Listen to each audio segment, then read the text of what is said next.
Swayam Prabha. Digital India. Educated India.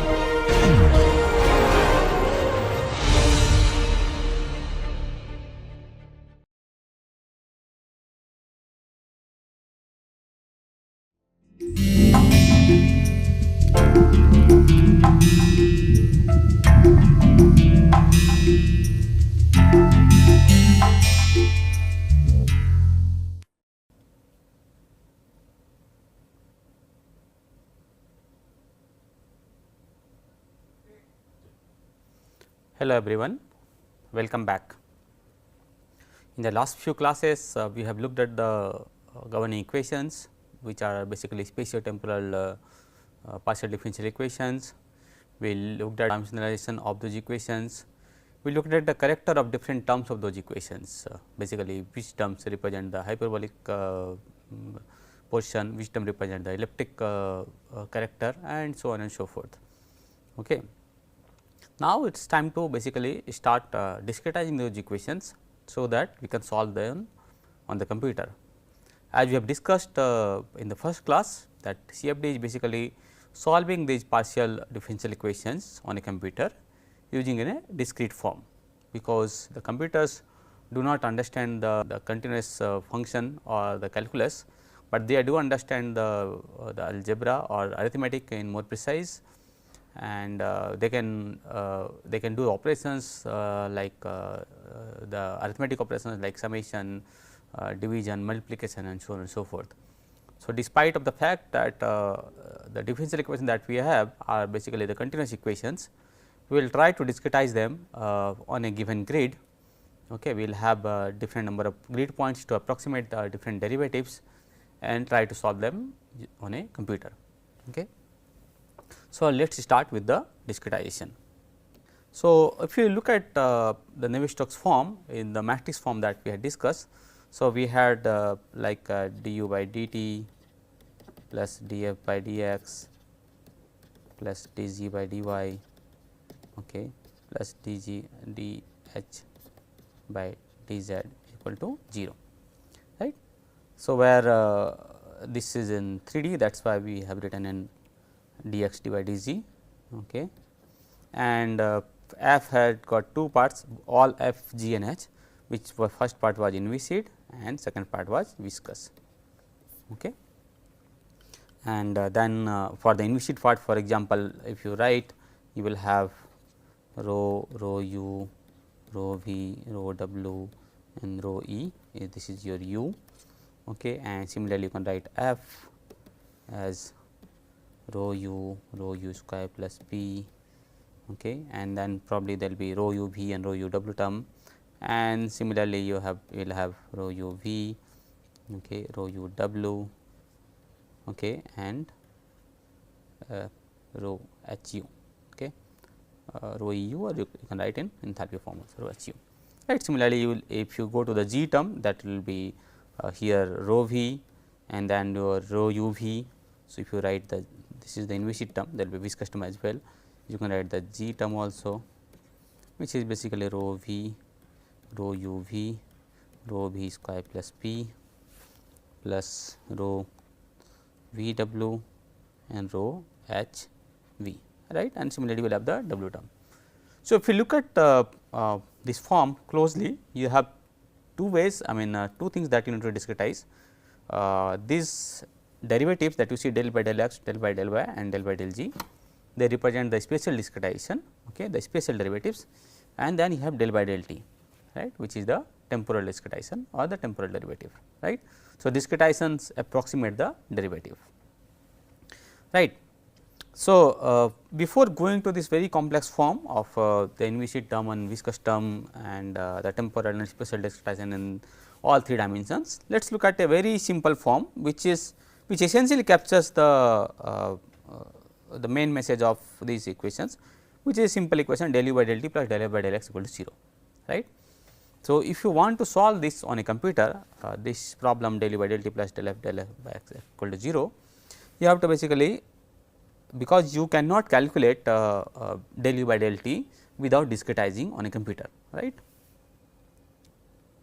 Unless it is a function like, for example, u equal to sin omega t or something like that, then you can have the inbuilt functions in the computer where you can say del by del t will be sin omega t, that will become omega cos omega t and so on and so forth, right. But in most of the cases these functions are not well defined functions, right, not in the sense that they are not basically the mathematical functions derived in the literature, right, they can be very complex functions. Okay. So, what you do, you will discretize. So, what you are doing that this is my, let us say this is I, this is I plus 1, this is I minus 1, sorry I plus 2, I minus 1, I minus 2 and so on and so forth, right. So, this we have discretized in the space, right. And similarly, let us say if I have this time, okay, let us say this is my time. So, this is we will start from let us say n equal to 1 and then you go to n equal to 2, n equal to 3 and so on and so forth, right. So, we are going to solve these equations. So, initial condition will be given. So, n equal to 1 is let us say this is your initial condition, which you have to start with some suitable condition, and similarly at I equal to 1 and I equal to n, let us say this is I equal to n, you will have the boundary conditions. These parts are the boundary conditions. So, these are called the boundary points, and all these points basically I equal to 2 to all the way to I equal to n minus 1, these are called the interior points,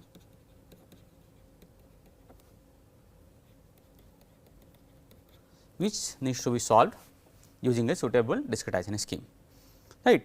So, from your elementary classes you might be knowing that you can use any kind of scheme to solve these equations. Let us say if you want to approximate this del A by del x, right, at point I, okay, we are calculating at point I. So, what you can do, this is basically the very crude approximation, this is delta f by delta x, okay, at I, okay, and where delta x is very small, okay, and then only you can approximate this. And delta f I could be written f I plus 1 minus f I by delta x I, right. So, this is how you can approximate del f by del x at I. Similarly, you can go to I minus 1, I minus 2 all the way to I equal to 2 and all the way to I equal to n minus 1 also, right. Similarly, if you look at the temporal term, okay, so if you use the temporal term, that is del u by del t, okay, let us say you want to find out at n plus n, right. So, this will be I will use superscript for the time. So, this is will be n plus 1 minus n by delta t, where delta t is your the time step in your time discretization. So, just like in the space you have discretized, let us say your length is 1, okay, from 1 to n and you took 100 points, right. So, if length is 1 and you took 100 points, let us take 100 on 1 points to be more precise, okay. So, I mean to make it as a good number. So, this will be 1 by n minus 1 is your delta x, right. So, 1 by 101 minus 1, that will become 0.01, right. So, this is the size between 2 points delta x I, if it is a uniform grid. Okay, you may not have the uniform grid, that means your points are not equal distance, and then you have to basically keep track of the delta x at every point, right. And similarly, you can have the, let us say you want to go from time t equal to 0 to t equal to let us say 1 second, 0 second to 1 second.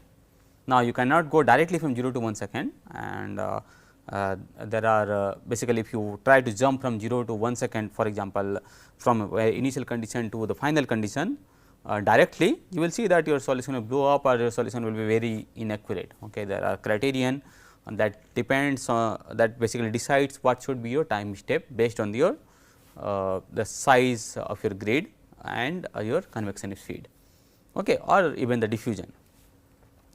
Okay. So, if you use both those things, this equation can be approximated like this.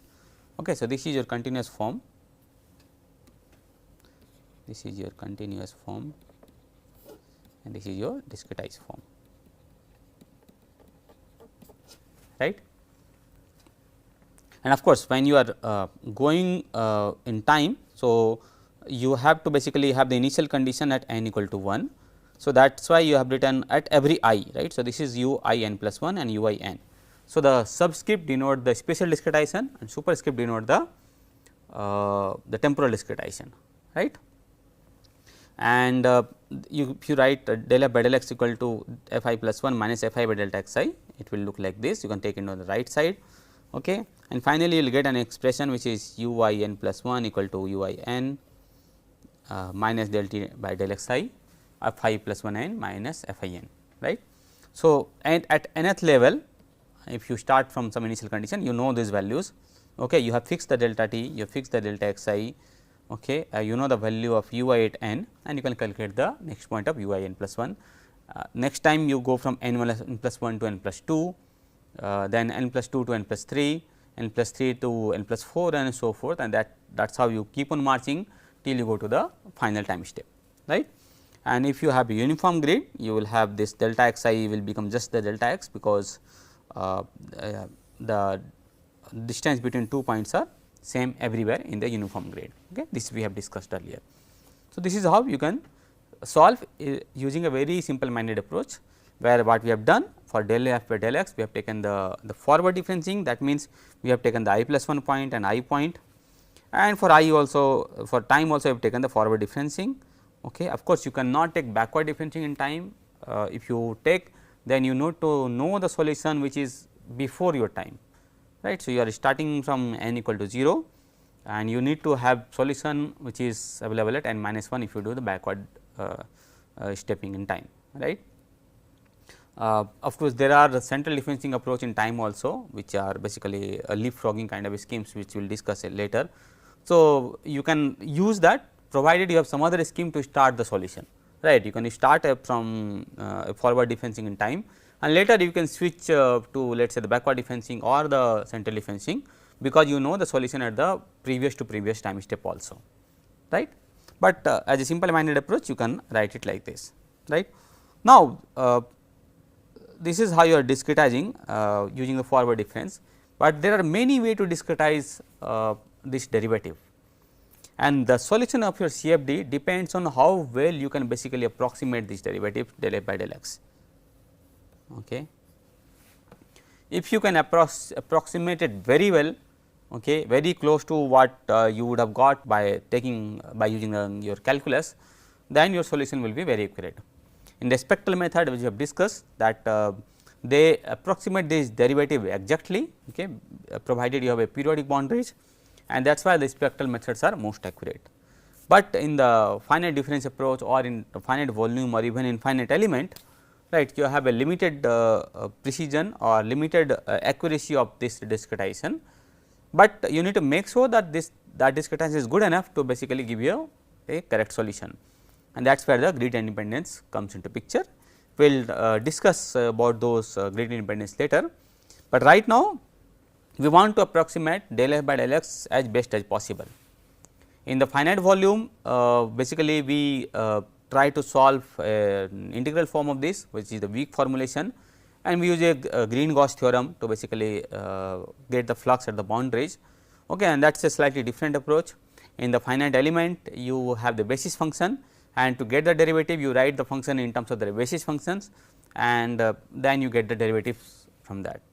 In the finite difference, what we do, we make use of the Taylor series, okay. So, you write the f at I in terms of Taylor series, okay, I plus 1 or I minus 1, and try to get the value of del f by del x at I, del 2 f by del x square at I, del q f by del x q at equal to I, right. And we assume that these functions are infinitely differentiable, right. So, even the truncation error, which is basically the error that when you discretize this continuous function into a discrete form, will be basically available. So, let us look at some of the formulas for the discretization, okay. So, what we are going to do, so let us make your stencil, okay. This is I plus 1, I minus 1, I plus 2, I minus 2, and so on and so forth, okay. And we want to use the del f by del x at I, right. Your purpose is you want to get del f by del x at I at this point of time. Later you also might want to get this del 2 f by del x square at I, right. Why do you need that? recall the viscous term, right. In the viscous term you have this the second differentiation or the second is also available, right. So, first of all let us look at this del A by del x at I. Okay. So, what we can do? So, you have I plus 1 and I, let us take these 2 points. Okay. So, you can write f I plus 1, right, which is nothing but f x plus delta x, right. So, if this is my x, if this is my delta x, right. So, you can write it like that, and if you use the Taylor series around x, so that will become f x plus delta x by del f by del x plus delta x square by factorial 2 del 2 f by del x square, of course, everything at I. Okay. Plus delta x cube by factorial 3 del q f by del x cube I, and so on and so forth, right. In the short notation you can write it as f I, okay, plus delta x f prime I plus delta x square factorial 2 f double prime I, okay, and so on and so forth, right. Now, what do you want to get? You want to get del f by del x equal to I. Okay. So, you can use this equation. So, you can take this on the left side, del f by del x at I would become f x plus delta x minus f x by delta x. Okay. I am taking this entire term on the left side and dividing by delta x, right. Okay. So, okay, this may be on the right side and I am taking other terms on the left side, okay, and minus delta x by factorial 2 del 2 f by del x square and minus delta x square by factorial 3, okay, del q f by del x, right. So, if you ignore these terms, okay, let us say that I am saying that these terms are very small, right. So, you can write your del f by del x I is equal to f I plus 1 minus f I by delta x.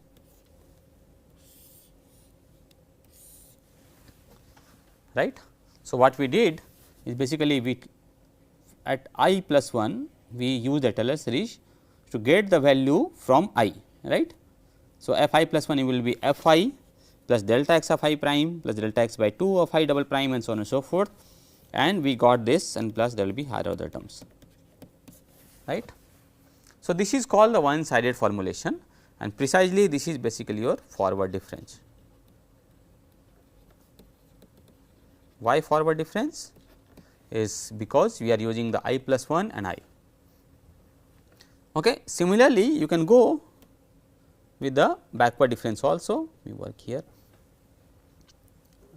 What you can do is that, okay, I don't want to go to I plus 1, I can go to f I minus 1, right. So, that will become f I minus delta x this time, okay, this will be minus f I prime and plus delta x square f I double prime by factorial 2 plus delta x cube by factorial 3 f I triple prime and so on and so forth, right. So, this way if you take this on the left side, so this will become f I prime, which is basically del f by del x I will be f I minus f I minus 1 by delta x, and then there will be plus delta x by 2 f I double prime and plus delta x square factorial 3 f I triple prime, right.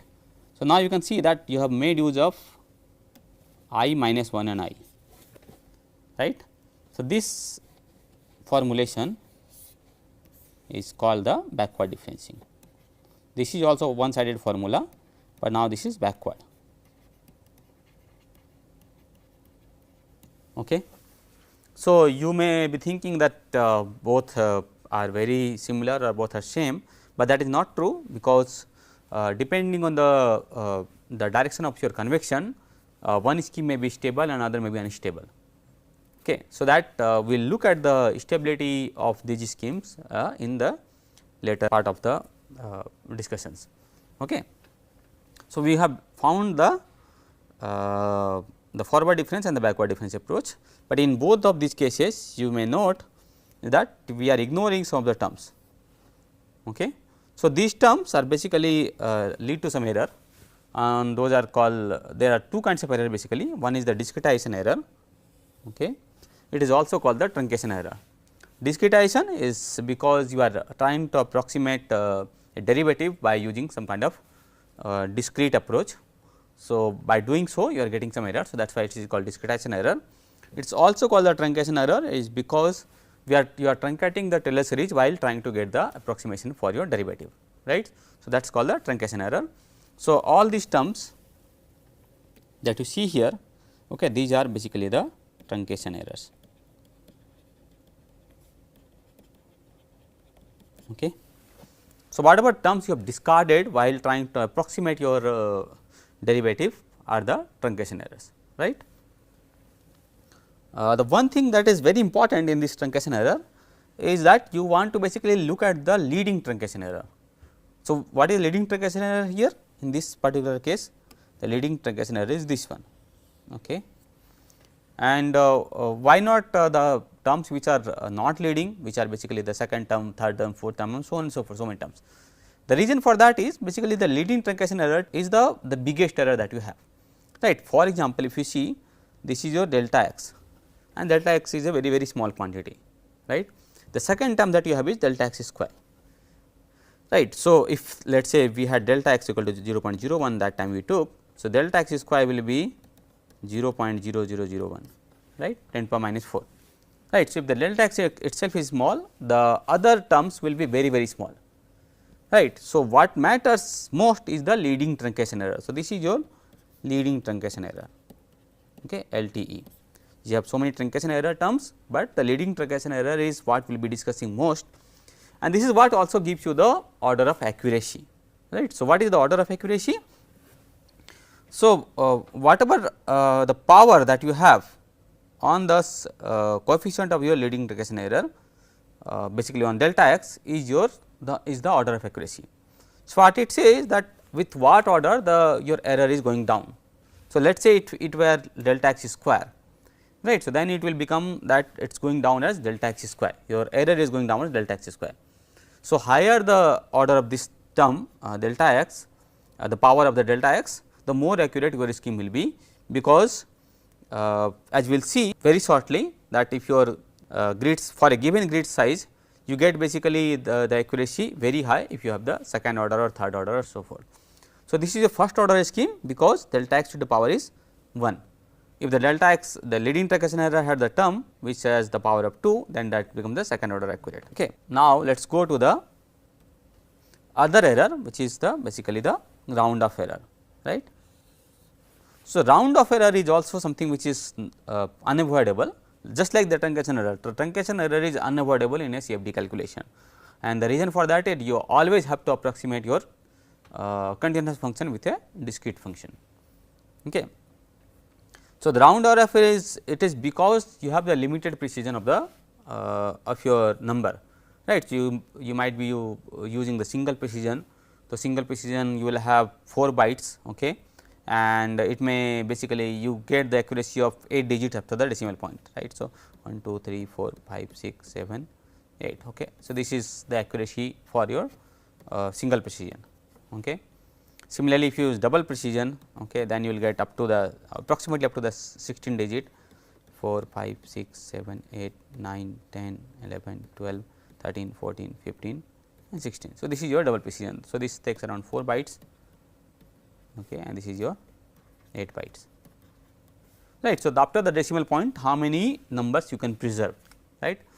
So, suppose let us say that your system is very sensitive, that even at the 17th place something is happening, if there is a difference in the 17th place, then some phenomena is changing. So, that cannot be captured by your computer because that is the limitation of the precision of your computer, right. So, that is what is the round off error, right. So, what we want to do in a CFD simulation is that we once you do the truncation, once you discretize our grid, okay, and try to calculate our values, the approximate function, we want to do some kind of grid independent solution, right.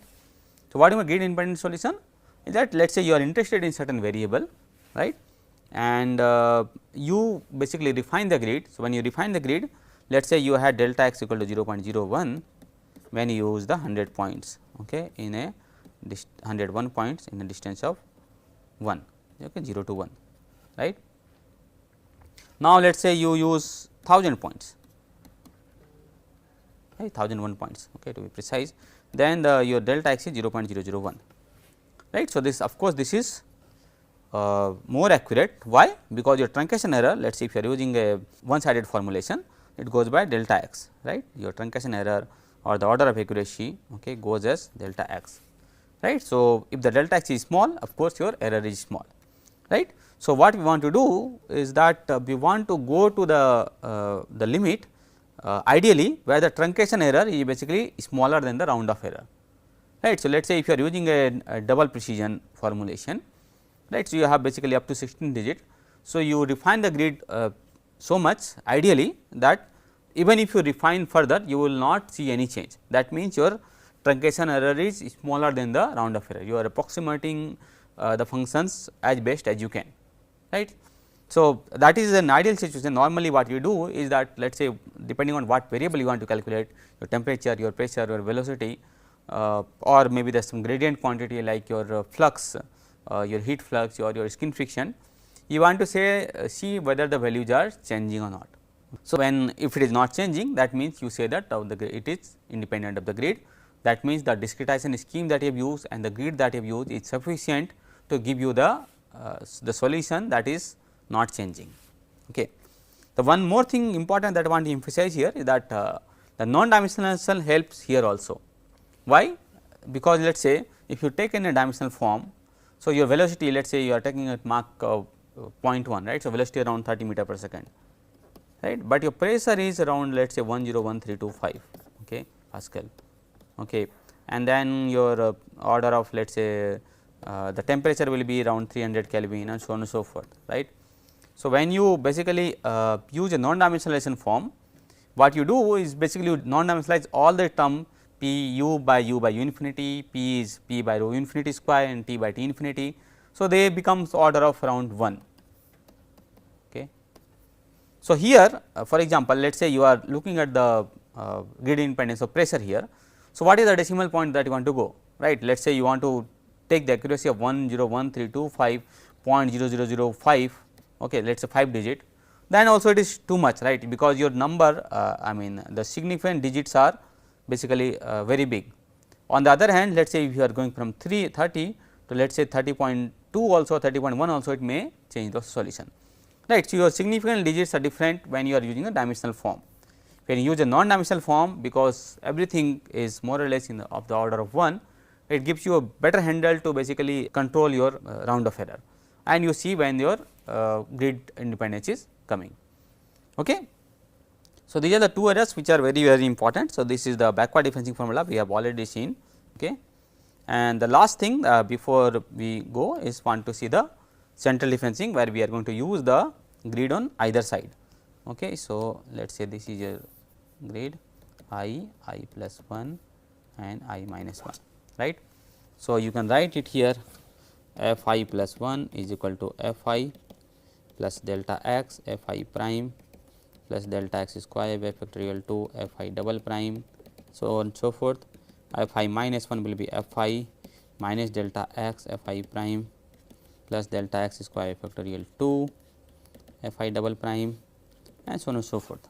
So, this is 1 and this is 2, right. If you do 1 minus 2, then you can write f I plus 1 minus f I minus 1 will be 2 f I, this term will cancel out. Okay.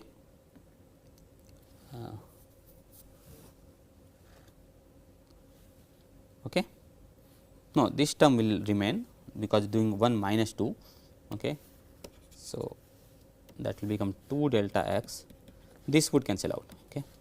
The 2 delta x f I prime, okay, and this would again cancel out, and then the third order term will remain. Okay. The something, let me write the third order term also, plus delta x cube by factorial 3 f I triple prime minus delta x cube by factorial 3 f I triple prime, right.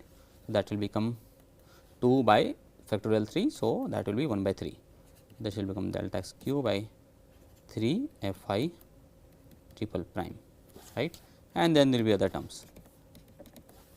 So, you can write f I prime would be f I plus 1 minus f I minus 1 by delta x minus delta x square by 3 f I triple prime, and so on and so forth, right. So, if you approximate it using I plus 1 and I minus 1, this is what your formulation will be for del I by del x at I. This is del I by del x at I, right, and this is called the central differencing scheme. Why? Because we are trying to calculate the derivative at the center point using the stencil or the points on the either side. So, this is also called the 3 point stencil. Okay. So, number of points you are using in the stencil to calculate the derivative is also very important, because that gives you the order of accuracy. The earlier when we were calculating doing this one sided thing, okay, there were 2 point stencil, right. If you go here, so this is the 2 point stencil. Okay, either you use forward or backward, this is also 2 point stencil, right. So, this is the central differencing. Now, one very important thing you see here, that by just increasing 1 point, what we have got is that our order of accuracy is now 2. Why? Because the delta x has the power of 2, right. So, this is the second order accurate.